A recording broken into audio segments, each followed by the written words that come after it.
रोज रोज गोड खाऊन कंटाळा आला. म्हटलं चला आज काहीतरी वेगळं करू. म्हणून केलं छान मटणाचा रस्सा आणि बाजरीच्या भाकरी. मटणाचा रस्सा काळा मसाल्याचा बनवला आणि मस्त कडक अशा बाजरीच्या भाकरी बनवल्या. तर बघू आपण मटणाचा रस्सा कसा करायचा आहे तो.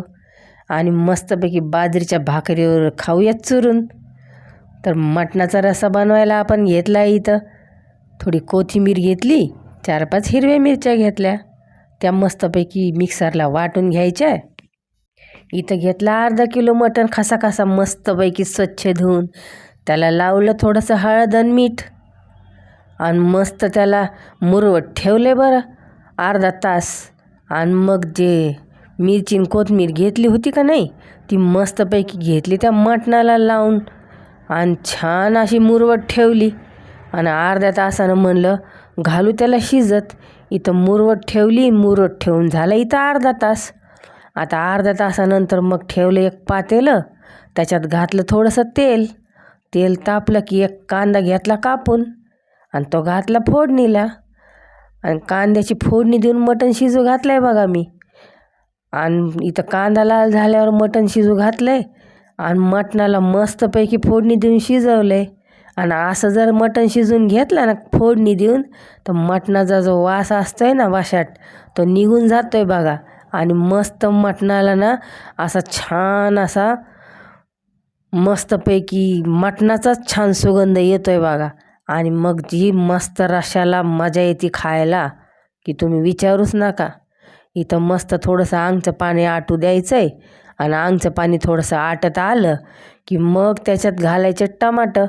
आणि टमाटे घेतलेत मस्त मी 2-3 कापून आणि मग घेतलेत त्या मटणाबरोबर गाळ शिजून. इथं आपले टमाटे मटणामध्ये छान शिजून घ्यायचेत.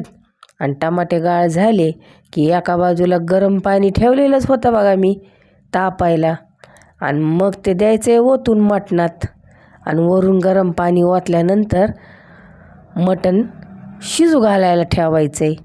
आणि एका बाजूला मटण शिजू घालायला ठेवलं की मग मी घेतला मटणाचा मसाला बनवायला. गॅसवर खोबऱ्याची वाटी ठेवली, जाळी ठेवून मस्तपैकी भाजायला. आणि इथं जरा काळं निळं हुसतर खोबरं घेतलं बघा भाजून. आणि त्यानंतर घेतलेत बघा मी 2 कांदे, ते बी छान असे जाळीवर भाजून घ्यायचेत. आणि कांदा आणि खोबरं छान असं आगीवर भाजून घेतलं ना मग त्या कालवणाला छान चव बी येते आणि रंग बी येतो आहे. कांदा बी उलटून पालटून सर्व बाजूनी भाजून घ्यायचा आहे. आणि मस्त कांदा आणि खोबरं मस्त असं काळसर हुसतर भाजून घेतलं आहे. आणि नंतर घेतलं आहे बघा इथं अद्रक घेतलं आहे, लसूण घेतलं आहे, कांदा घेतला आहे, खोबरं घेतलं आहे आणि थोडासा गरम मसाला बी घेतला आहे.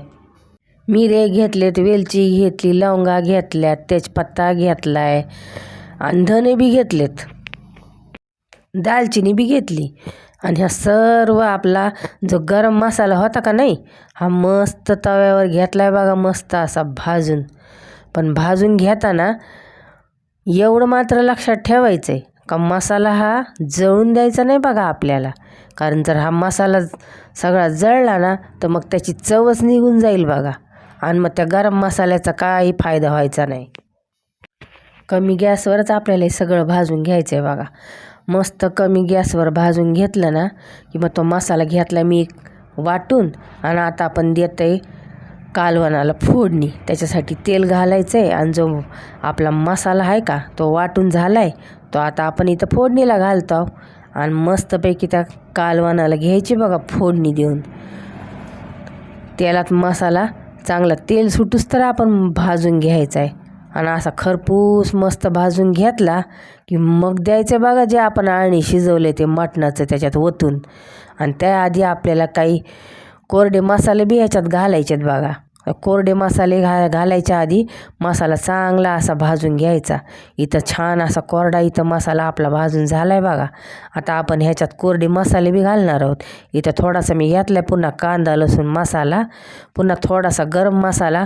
कालवणाला छान गरम मसाल्याचा वास येतो आहे म्हणून घातला आहे. आणि अजून वरून थोडंसं लाल तिखट घालायची आणि पुन्हा हळद बी घालायची. आणि जे आळणी होतं का आपलं ते द्यायचं बघा त्याच्यात ओतून. मटणाचे तुकडे आणि आळणी सगळं सूप त्याच्यात ओतून द्यायचं आणि मस्तपैकी कालवणाला फोडणी देऊन घ्यायची आणि मस्त खळाखळा उकळलं की 5 मिनटं कालवण ठेवायचं झाकून आणि घ्यायचं लगेच वाढायला. तर आपलं कालवण बघा इथं तयार झालं आहे, मस्त खळाखळा उकळलं आहे. आता आपण हे एका दुसऱ्या भांड्यात घ्यायचं काढून आणि घ्यायचं लगेच जेवायला. बघा तुम्ही असं कालवण करून बघा ना, अशा भाकरीबरोबर चुरून खाऊन बघा, अशी तोंडाला भारी चव येते ना, तुम्ही पुन्हा म्हणताल की परत कधी करायचं असंच कालवण. तर जर आवडलं असेल हे कालवण बनवायची पद्धत तर नक्कीच करून बघा आणि माझ्या चॅनलला लाईक